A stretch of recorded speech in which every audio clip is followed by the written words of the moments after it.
ఈ రోజు అంటే 15th జూన్ని మ్యాగ్నా కార్టా డేగా జరుపుకుంటారు. మీరు ఇండియన్ పాలిటీలో ఫండమెంటల్ రైట్స్ గురించి నేర్చుకునేటప్పుడు ఈ పదం వినే ఉంటారు. మన రాజ్యాంగంలో ప్రాథమిక హక్కుల్ని సూచించే మూడవ భాగాన్ని అంటే ఆర్టికల్ 12 నుంచి 35 వరకు ఉండే భాగాన్ని మ్యాగ్నా కార్టా ఆఫ్ ఇండియాగా పిలవడం జరుగుతుంది. అసలు ఏంటి మ్యాగ్నా కార్టా? ఇది ఒక లాటిన్ పదం. దీని మీనింగ్ ఏంటంటే గ్రేట్ చార్టర్, అంటే గొప్ప పత్రం అని అర్థం. ఎవరు సైన్ చేశారు ఇంత గొప్ప పత్రం మీద అంటే king John of England. England దేశపు రాజు జాన్ అనేవాడు 15 జూన్ 1215లో రనీమీడ్ అనే ప్లేస్లో సైన్ చేశాడు. యాక్చువల్లీ సైన్ చేయాల్సి వచ్చింది.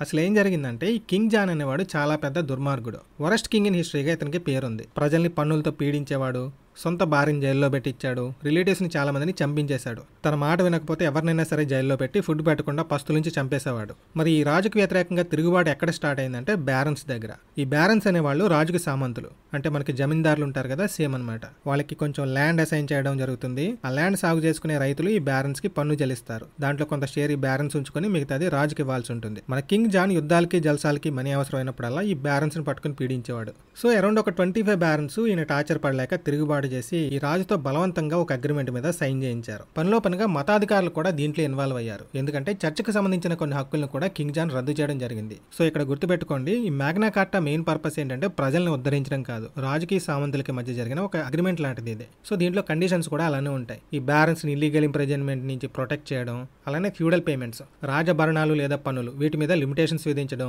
నెక్స్ట్ ఈ చర్చ హక్కులను కూడా పునరుద్ధరించడం. యాక్చువల్లీ దీనిలో కమిట్మెంట్స్ ని రాజు పాటించలేదు, అలానే బ్యారన్స్ కూడా పాటించలేదు. అయినా ఎందుకు దీన్ని ఇప్పటికీ గొప్పగా చెప్పుకుంటామంటే అప్పటి వరకు రాజు చట్టానికి అతీతుడని ఒక నమ్మకం ఉండేది. రాజు ఏం చేసినా ప్రశ్నించడానికి ఎవరికి అధికారం ఉండేది కాదు. కానీ ప్రపంచంలోనే మొట్టమొదటిసారిగా రాజు చట్టానికి అతీతుడు కాదు, అతను కూడా చట్టంలో భాగమే. అంటే రాజు కూడా ఏమైనా తప్పు చేస్తే అతనికి కూడా శిక్ష పడుతుంది అని ఫస్ట్ టైం చెప్పింది ఈ మ్యాగ్నా కార్టా. అలానే ప్రపంచంలోనే మొట్టమొదటిసారిగా హక్కుల గురించి కూడా మెన్షన్ చేసింది మ్యాగ్నా కార్టాలోనే. ఇంకా సరైన కారణం లేకుండా ఎవరిని శిక్షించకూడదు అని కూడా ఈ మ్యాగ్నా కార్టాలోనే ఫస్ట్ టైం మెన్షన్ చేశారు. తర్వాత ఇతర దేశాల రాజ్యాంగాల్లో హక్కుల్ని ఇంక్లూడ్ చేయడానికి మ్యాగ్నా కార్టా అనేది ఒక మోటివేషనల్ ఫ్యాక్టర్ గా పనిచేసింది.